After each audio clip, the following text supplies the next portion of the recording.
It's that time of the year where the feathers will be ruffled, and that is when I decide to place what players I think should be in the All-Star European starting 11 based on this season. Now, there is a little bit to go with Champions League finals and stuff to be played, with Premier League to be finished out, but I want to get ahead of the game. I want to pose this question to you guys so that you can start a fire in the comment section below and hit me with the usual Francis, you ginger Scottish twat, you don't know what you're talking about. Take it all in my stride, but let's take a look at my starting 11. So I'm going to go position by position, starting from the back, who I think should be in the European Team of the Year. In goals, a controversial one for me, but his award and statistics this season prove how vital he is for his team. Gigi Buffon will go ahead of Manuel Neuer for me. Yes, Juventus did fall short to Bayern Munich in the Champions League and had an early exit earlier than I think Gigi would have hoped for.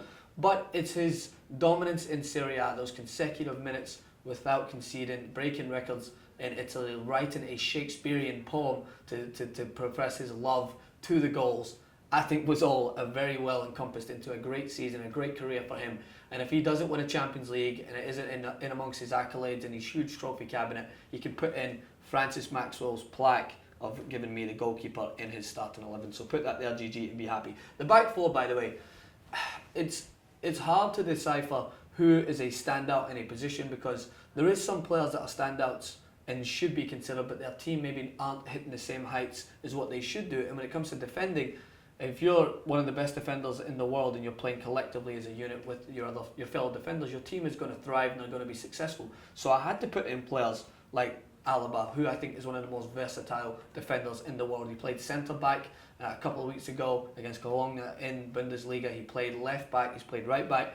He's very versatile, but in every position he is exactly what you need from a defender. He's composed back there, and he also seems like a great guy. All his Snapchats with Frank Ribery and everything just makes him look like a very personable guy out there. I want to be his teammate and hang out with David Alaba. In the centre-back positions, I'm going to go with Bonucci and Thiago Silva. So two Juventus players. Yes, I know they're not still within the Champions League. Gerard Piqué could have easily found his way into that back four for another solid season for him, but I think Bonucci doesn't get enough credit as one of the best defenders in the world, probably the best defender in Italy, best defender for Juventus, and I think he deserves his place in there. Thiago Silva, I mean, just look at PSG's record in Liga, and he is the best defender in the world for me. He is the quickest, he anticipates the play, he's dominant in the air, and overall you can see how his team suffered without him, and as Brazil suffered looking at their fate last World Cup.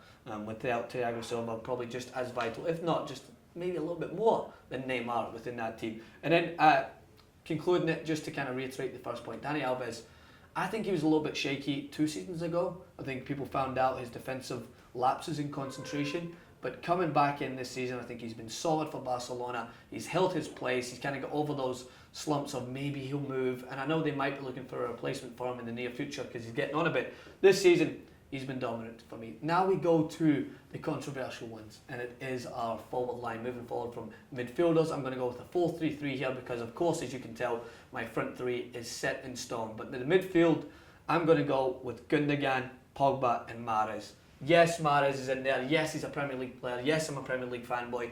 But again, Mahrez deserves to be considered with the best in Europe this season for what he has done within his league. Leicester didn't get the chance to play in the Champions League, so we can't tell how he would have performed, how things would have went for him. I mean, let's not get ahead of ourselves. We'll probably see them in the Champions League next year, so we'll be able to answer those questions. But Mahrez, man, even when Jamie Vardy kind of fell by the wayside a little bit, his form dipped, Mahrez has continued to provide for his team week in, week out with some of the best moments in the Premier League. His composed finish against Man City was one of the best goals I've seen this season. Step over, jinx, see you later mate, top bin, there's your dinner.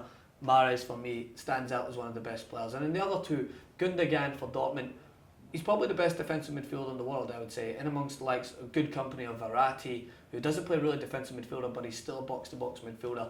I think that Rakitic and Busquets have to be considered as well, but I can only place 3, and I've got a lot of Barcelona players in this team, so I had to kind of share the wealth. Gundogan with Dortmund, one of their best seasons, I think, their best season to date so far in terms of their record, but they still can't catch Bayern. That shows how dominant Bayern are in their positions as well. And Paul Pogba, always there or thereabouts because of how dominant he is in his position. I know I may come across as a Juventus fanboy here, but they just have individually class players. And Pogba, is going to be our future. He's going to be a potential Ballon d'Or winner in the future, depending on the decisions he makes in his career. Again, picked up from where he left off last season. I thought his game against Bayern Munich away from home was one of the best he's had this season, and he has to be named in amongst the best midfielders in the world. But I'll get to my honourable mentions. Don't cry out if I don't include the players you say, because I've only got 11 spots and there's a lot of players to mention. Front three, for the sole reason that they are the best front three I've ever seen in world football. Yes, saying it boldly. Yes, I don't care what you think. If you think it's I do care what you think. I don't care if you think that's ridiculous, because it's not. They are three of the best footballers we've ever seen together. Three kind of I would say individually focused players at times, where they like to contribute and they thrive when they're on their own, combined to make this unit, which is an immovable object. They are the best front three in the world.